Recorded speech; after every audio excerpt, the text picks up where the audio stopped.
remember that old man that the Melly protected from the influencer from book 1? He used to be at the organization's mental hospital, but the main character transferred him to his family's owned mental hospital that the main character has control over. So they go to visit him because they find out that he has gotten consciousness back. So they're asking him questions about his life. They want to know where he's from. They've been told that he doesn't actually have a daughter, but he does. He actually does one. He has an adopted daughter. He comes from a backwater, disgusting village. This village sells underage girls, I mean little children, to older men to profit for themselves. His mother was one of these victims. He saw growing up how his mother was treated, how women in this village is treated, and he was disgusted with it. He wanted nothing to do with it. One day, a little girl comes to him, begging him to save her because she's about to be sold off to a man who is an elderly. He's terrified for her, so he helps her. He takes her under his wing to protect her and keep her safe.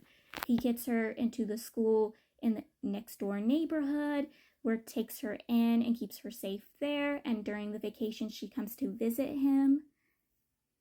And he gets her through elementary, middle school, high school, and she gets an offer to go to the college the main character's going to, and that the male lead works at.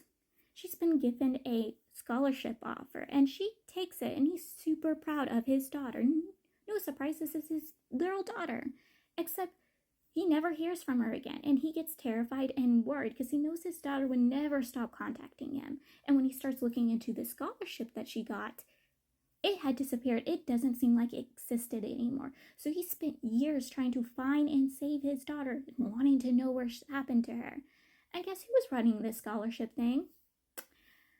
The first victim of the broadcasting killings, a member of the organization. So we know specifically what happened.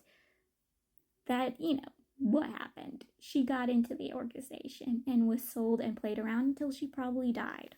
The village that the old man was from is actually a village in the country the nursing assistant was an official in. So the main character, Emily, decides to go there and look into it. Now, they're unable to find any information at all, and it seems like the high school she used to go to doesn't even exist anymore, or at least I could tell from reading it. I was a little confused in these parts. We all know I'm not the smartest. That the high school doesn't really exist anymore, that scholarship thing doesn't exist anymore, and so they're really needing to look into this. Things are looking really suspicious. So the nursing assistant's daughter, she breaks into the place they're staying at, and the main character, thinking she's trying to kill them, fights her. But she wasn't actually trying to kill them. She was trying to leave them information and files. And this information and files makes them discover that the principal of the school the old man's daughter was going to was married to the director and producer, who we know is part of the organization. And they realize that she, which I don't know how they figure that out themselves because they don't know the director and producer is part of the organization, but whatever. They figured that she was working with the first victim of the broadcasting killings, luring these girls into the organization and selling them off. They realized she used her position to know these girls' family situations and livelihoods to make sure that no heat would come onto them, or no one would be suspicious if these girls disappeared. And they used these girls as test subjects for RN13.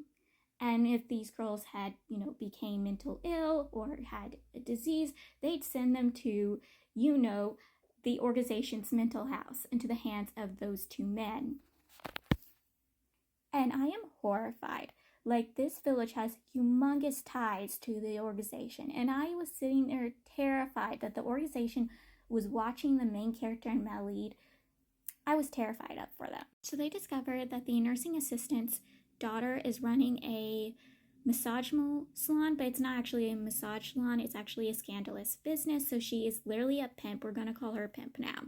They arrive on there under disguises to basically lure these girls to tell them everything. They tell the girls that they're not there for fun, but they're actually there just be a shoulder for these poor girls to cry on, that they will listen to the girls and they want to talk with the girls.